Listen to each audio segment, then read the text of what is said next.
muchas gracias a todos. Es que a veces me pongo a hablar y no se me oye, ¿no? Ya no, pues, oye, no se te oye. Muchas gracias a Belén, muchas gracias a Gabriel, muchas gracias por esta presentación, por este acto, a todos vosotros por venir hoy aquí. No olvidemos que estamos a sábado, 12 de la mañana. Muchísimas gracias. Mil disculpas por haber llegado tarde. En fin, entré en un bucle en el que pensé que era incapaz de salir, pero al final no llego, me voy a tener que ir a casa, porque bueno, había marcado en Google cómo llegar aquí, me puso un autobús y resulta que ese autobús no hacía paradas aquí, sino que pasaba y iba a otro sitio. Bueno, ha sido un poco disparate. En fin, al final estoy aquí y muchísimas gracias a todos por venir. Voy a intentar, en la medida de lo posible, ser breve, porque al final nos pasa mucho a todos los que hemos denunciado corrupción o tenemos un acerco, ¿no? A los militares no lo tenéis que dar todo mascadito, que si no la digamos, ¿no? Bueno, pues nos pasa que tenemos tanto que contar que a veces empezamos a hablar y es imposible que terminemos, ¿no? Bien, hoy he venido a hablar de mi libro, del libro negro del Ejército Español. Creo que es un paso muy importante, porque hasta ahora efectivamente los dos libros que yo había escrito eran dos novelas. En primer lugar Un paso al frente y en segundo lugar Código Rojo. Eran dos novelas que de alguna forma pretendían denunciar lo que pasa en el seno de las Fuerzas Armadas, en el caso del primero de Un paso al frente, y todo aquello que rodea al mundo militar y a esa sociedad corrompida, que es un poco la placenta de este ejército franquista. Bien, Código Rojo es un libro que seguramente cuando salió tuvo bastantes dificultades para ser entendido, pero a día de hoy es mucho más fácil de entenderlo si tenemos en cuenta las cloacas de interior y los tejemanejes, enfrentamientos que ha habido entre grupos policiales y grupos de servicios de inteligencia. De hecho, cuando el libro salió, muchos alegaban que había demasiada ficción dentro del libro. Personas que lo leyeron en su momento y que después vivieron las denuncias de público, del diario público, sobre las placas de interior. No había tanta ficción en ese libro como yo me imaginaba. Bien, pero este al final era uno de los grandes problemas que han tenido estos dos vehículos, que tienen muchas ventajas de escribir una novela, y es que te permite realmente llegar hasta donde quieras, te permite incluso ponerte en la piel de esos personajes que de otra forma no podrías describir, pero claro, tiene una enorme debilidad, y es que el propio vehículo que utilizas para la denuncia pues te deja muy limitado, ¿no? Porque ¿dónde está la línea que separa lo que es real de lo que es ficticio? Entonces esto al final ha sido un argumento que ha sido generalmente, aparte de hoy, por supuesto, el desprestigio y muchos otro tipo de situaciones que he tenido que vivir, pero este ha sido un argumento que a mí me costaba mucho rebatir, porque claro, efectivamente el sistema permanentemente intentaba alegar que lo que contaba era ficción y que en cualquier caso, aunque no fuera ficción, podía ser una vivencia que yo había tenido, y que dentro de las Fuerzas Armadas hay más de 120.000 componentes, y por qué tiene que ser cierto lo que yo he vivido, y a lo mejor lo que han vivido los otros 120.000 componentes es absolutamente diferente. Bien, de esa necesidad, de esa debilidad en el argumento surge el libro negro del Ejército Español. El libro negro del Ejército Español es un ensayo, ya lo veréis, 800 páginas, más de 1.600 referencias, es contundente. Si compráis 2 ejemplares os dará para llegar a cualquier estante de la cocina de esos que casi nunca podéis llegar, aquello es difícil. Incluso os puede servir como arma defensiva en la vivienda por si os entran a atracar, os aseguro que os vale para agredir a alguien. Entonces de esa necesidad surge este libro, para demostrar que no son mis vivencias, que no son las denuncias de un teniente o un exteniente o de uno de esos tarados que ha surgido, ¿no? O como dice el sistema, personas que tienen resentimientos, o en fin, todo este tipo de historias que se suelen contar, sino que sencillamente el libro negro del Ejército Español es lo que ha pasado en el Ejército Español en los últimos 40 años. Y hay que constatar un dato muy importante, y es que este libro es única y exclusivamente la cartografía de la Junta de Nuremberg. Es decir, la cartografía de lo que ha quedado constatado, la cartografía o una parte de la cartografía de lo que se puede ver. ¿Por qué? Porque evidentemente yo podría haber añadido multitud de historias de las que soy conocedor en primera persona o bueno, de las que he podido ser conocedor, pero claro, efectivamente eso al final era abundar un poco en el terreno también de la ficción. He querido nada más sacar a la luz lo que está publicado, ¿no? Este concepto es muy importante porque lo que nos revela es que hay muchas más historias negras que no han podido entrar dentro del libro negro del Ejército Español. Y además, por si eso fuera poco, cuando empezamos a escribir el libro nos planteamos un límite claro, eran las 500-550 páginas. Los editores, que evidentemente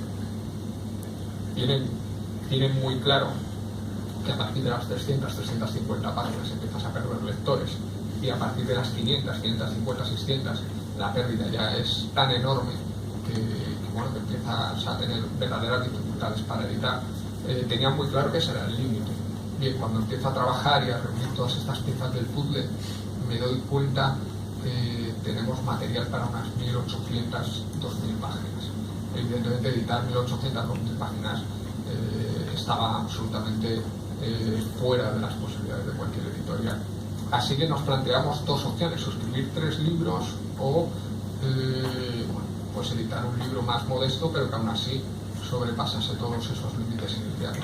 Y al final optamos por esa opción, por tener un primer libro. ¿Qué quiero decir con esto? Que hay muchas historias de esa punta del iceberg que han quedado fuera. Es decir, ni siquiera con todo lo terrorífico que el libro es, ni siquiera las más de 1.600 referencias suponen la cartografía de toda esa punta del iceberg. Es decir, ha habido historias que solo se han podido esbozar o que directamente no se han podido contar. Además, como comprenderéis, por ejemplo, cuando se aborda la participación de España en la antigua Yugoslavia o en Irak o en Afganistán, son capítulos de 40 páginas, en algún caso de 50. Obviamente son capítulos que requerirían un libro en sí mismo. Bien, otro aspecto que me parece muy importante comentar del libro es que es el único ensayo crítico de las Fuerzas Armadas. Año 2018 no hay más ensayos críticos de las Fuerzas Armadas. Y uno se pregunta, ¿cómo puede ser posible que en el año 2018 no haya ensayos críticos de las Fuerzas Armadas? A día de hoy hay ensayos críticos de todo, de la Iglesia, de la Corona, menos del Ejército.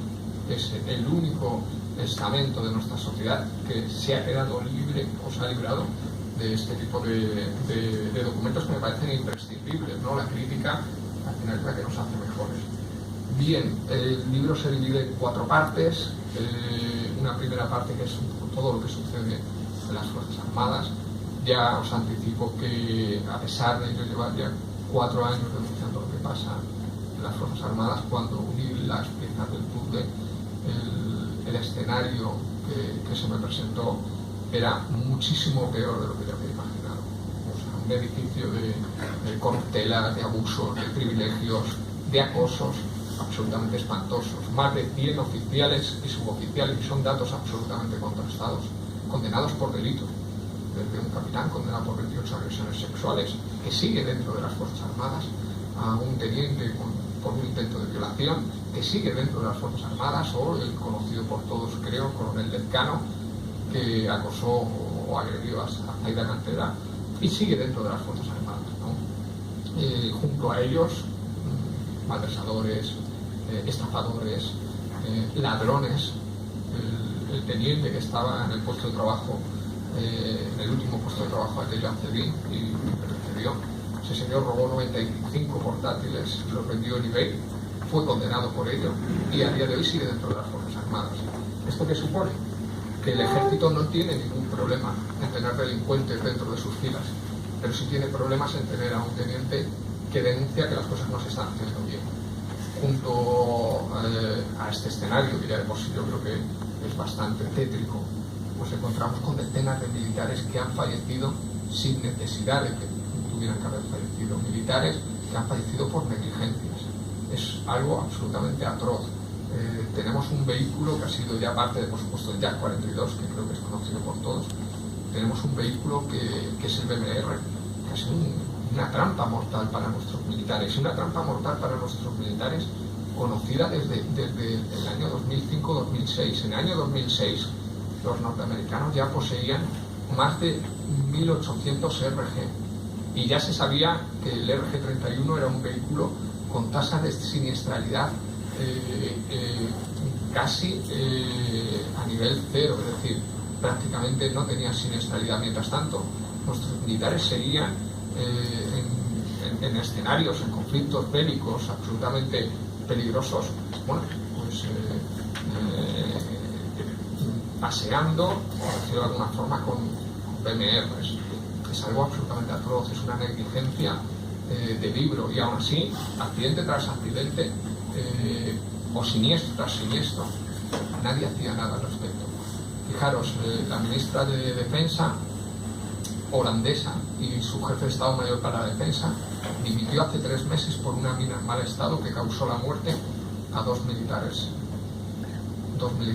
Bien, Pedro Morenés acumuló 2 accidentes por minas en mal estado que causaron la muerte a 8 militares, 2 accidentes por helicóptero en mal estado que causaron la muerte a 7 militares, es decir, 4 accidentes, 4 siniestros, con 15 militares fallecidos, con 15 cadáveres.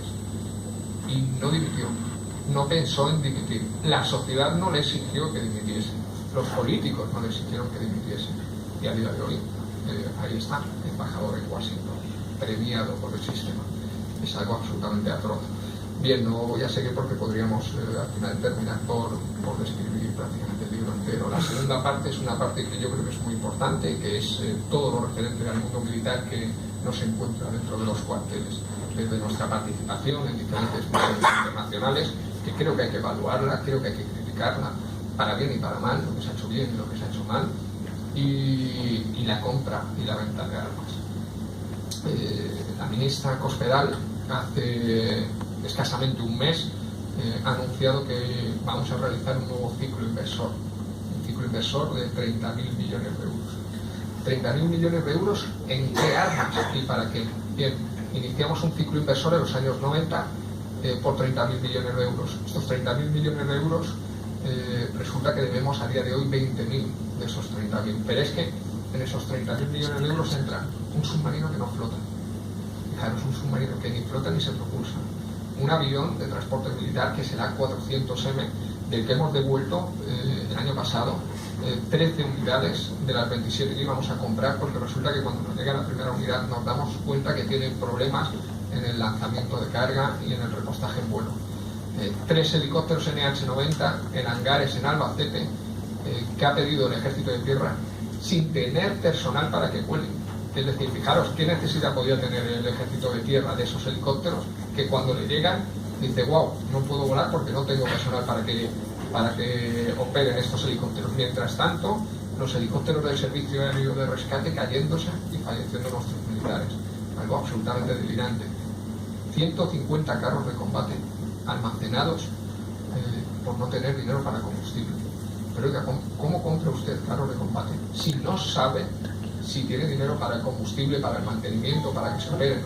Esto es un disparate. Bien, eso han sido 30.000 millones de euros de los que debemos 20.000. Bien, en palabras del secretario de Estado para la Defensa en el año 2010, Constantino Méndez, hemos comprado armamento que no necesitamos para escenarios que no se van a producir y que no podíamos pagar ni antes ni ahora. Pero además, y a esta coletilla le añado yo, que en muchos casos es deficiente. A día de hoy, todo ese armamento, casi todo ese armamento es absolutamente obsoleto. Bien, con esos antecedentes, Cospedal anuncia que va a gastar 30.000 millones de euros más en armas, 30.000 millones de euros más en armas, y nadie se pregunta ¿en qué? ¿Para qué? ¿Lo necesitamos realmente? Porque esto no va para mejorar los cuarteles o la situación de los militares en los sitios en los que están, o no va para mejorar ese mantenimiento que está consiguiendo que muchos de nuestros militares fallezcan. No va para eso, sino va para unas armas que no necesitamos. Bien, más grave aún, yo que manejo todas las fuentes o muchas fuentes de defensa y que trabajo con ellas, entro en el blog Tierra, Mar y Aire, por Tierra, Mar y Aire de Esteban Villarejo, y podéis entrar, que viene a titular como los 7 grandes proyectos del nuevo ciclo inversor o algo así. Bien, leo la lista de la compra de todo lo que vamos a comprar, que si fragatas, que si pirañas, que si tal, que si cual. Bien, termino con la lista y digo, jolín, esta lista de la compra me suena un montón. No sé de qué me suena, pero me suena un montón. Bien, tiro de hemeroteca, nos vamos al año 2015. En el año 2015 Miguel González, en El País, que es otro de esos sujetos que recibe filtraciones permanentemente de Defensa, nos pone un listado exactamente igual, muy parecido, pero por 10.000 millones de euros. Entonces, claro, uno se pregunta, jolín, en 3 años las armas se han multiplicado por 3. Nos engañaban entonces y nos decían que nos íbamos a gastar 10.000 millones de euros, pero realmente nos íbamos a gastar 30.000. Es decir, es un disparate. Nos vamos a gastar 30.000 millones de euros más en armas y no sabemos en qué, ni sabemos realmente si lo que estamos pagando realmente es un precio justo para lo que vale ese armamento, más allá de si lo necesitamos o no lo necesitamos. Fijaros. Bien, pero es que 30.000 millones de euros más otros 30.000 millones de euros son 60.000 millones de euros. 60.000 millones de euros es un préstamo bancario. 60.000 millones de euros son 6 recortes en educación y sanidad. Es una barbaridad. Y yo no estoy en contra de que gastemos en defensa, pero estoy en contra de que gastemos en material que termina en un submarino que no flota. Bien, el submarino que no flota. El submarino que no flota nos costó 2.500 millones de euros en el primer ciclo inversor. 2.500 millones de euros en el primer ciclo inversor. Inicialmente íbamos a gastar 1.300 millones de euros en 4 submarinos. De repente llega un señor y nos dice, un tal Sanjurjo, no sé de qué me suena, pero un tal Sanjurjo, el Navante, nos dice, oye, señores, que es que resulta que me he puesto aquí con los planos y esto no me daba y se me ha ido una raya por aquí, otra por allá, otra tal, y resulta que el submarino no flota. Que me deis 850 millones de euros más para intentar conseguir que flote. Y tú dices ya, wow, esto se publica en los medios de comunicación, no penséis que esto es una información oculta, no, esto está publicado. Lo que en cualquier otro país, en Alemania, por ejemplo, habrían sido unas sanciones terribles a la empresa y un corre y hazlo bien rápido, o te voy a sancionar y te vas a acordar mucho de este día del submarino que no flota. En España te doy 850 millones de euros más. Ya vamos por 2.150, 2.160 millones de euros.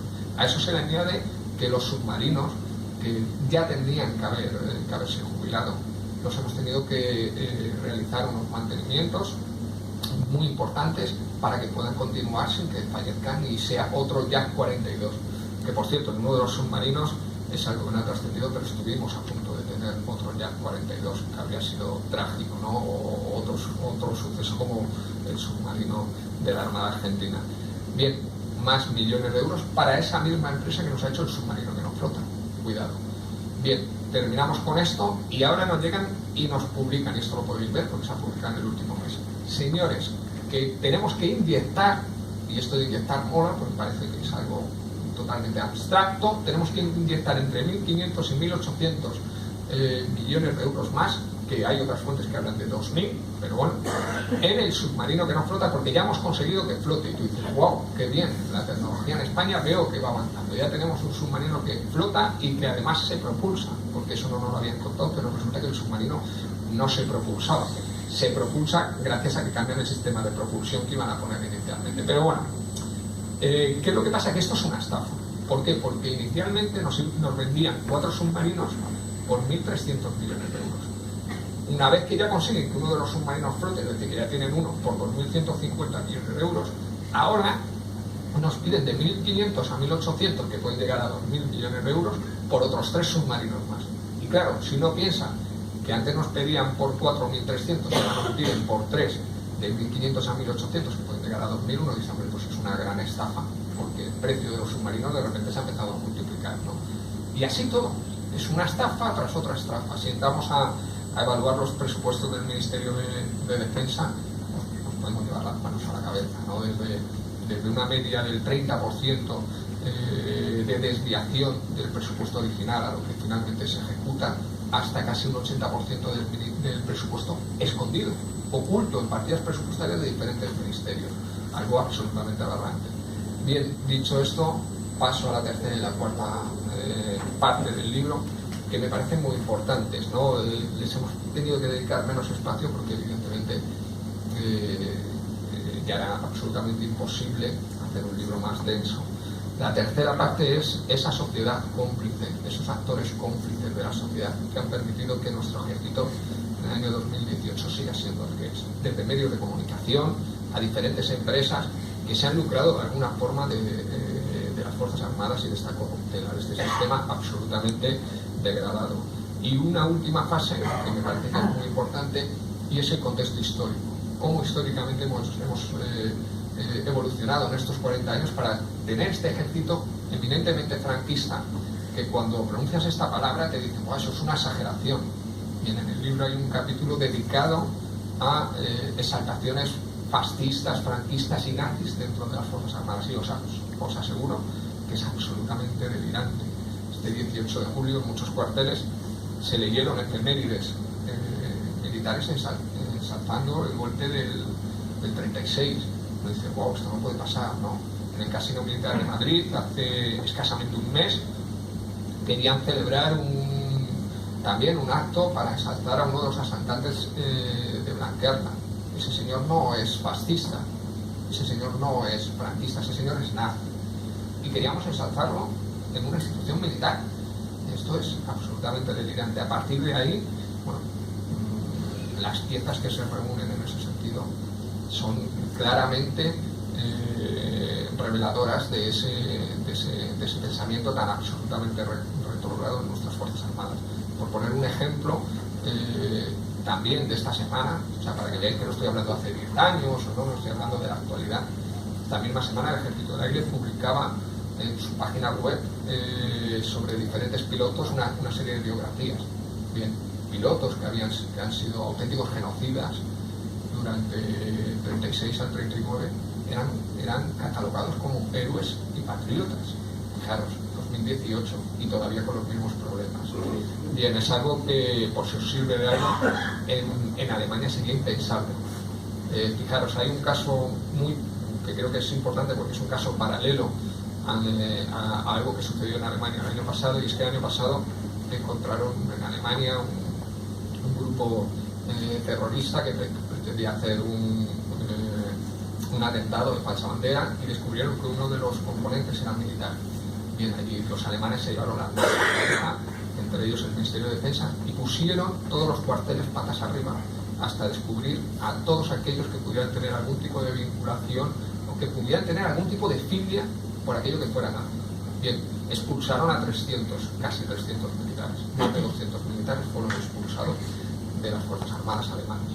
Bien, el año pasado nosotros descubrimos, y este caso se cuenta también en el libro, a un coronel de la Guardia Civil, a una brigada del Ejército y a 6 militares más que estaban traficando con armas y organizando un grupo de extrema derecha. ¿Pensáis que el Ministerio de Defensa dijo, wow, igual tenemos un problema, vamos a poner el Ministerio patas arriba y todos aquellos que tengan filias fascistas, franquistas o nazis vamos a expulsarlos de las Fuerzas Armadas?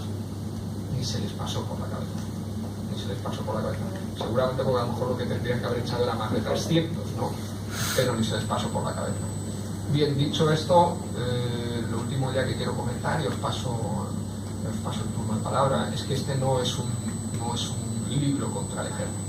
Este es un libro por el ejército, por un ejército mejor. De hecho, termina con una parte, es una propuesta de cómo tener un ejército mejor, un ejército al servicio de la ciudadanía.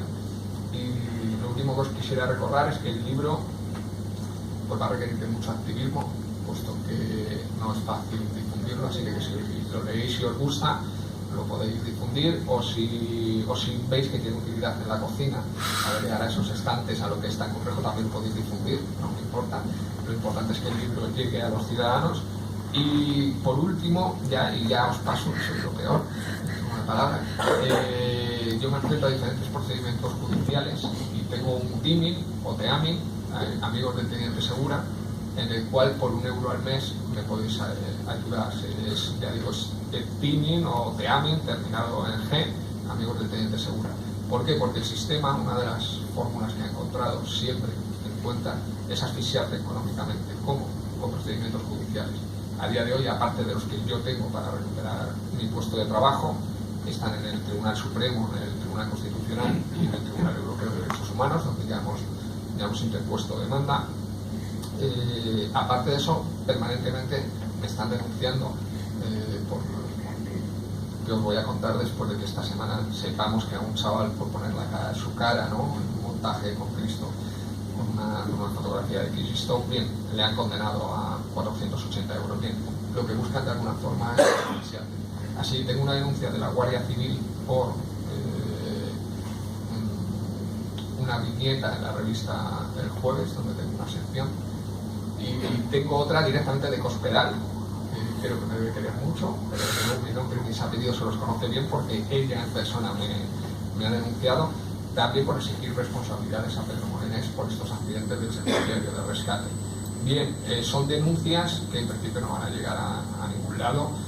De hecho, creemos que las dos las van a archivar en breve, pero el problema con el que nos encontramos es que, aunque las archiven en breve, la Fiscalía recurre los archivos y normalmente terminan en juicio oral. Todo esto os podéis imaginar que son gastos y más gastos y más gastos. En fin, en el IMI, no te amin, amigos de Teniente Segura, ya hay más de 100 personas, entonces todos los que queráis aportar ese euro, pues para mí es muy valioso porque me ayuda a sufragar este tipo de gastos. Y bueno, si alguno quiere hacer alguna otra donación, vehículos de alta gama se aceptan, sobres con mucho dinero también se aceptan, acordaros, drogas también se aceptan, acordaros si alguno me va a dar algún sobre muy cuantioso, yo los acepto, pero poner L.segura, pues entonces nunca sabrán que es para mí, o L.G.segura, que entonces tampoco sabrán que he sido yo, ¿no? Incluso si ponéis expediente L.S, yo creo que tampoco sabrán.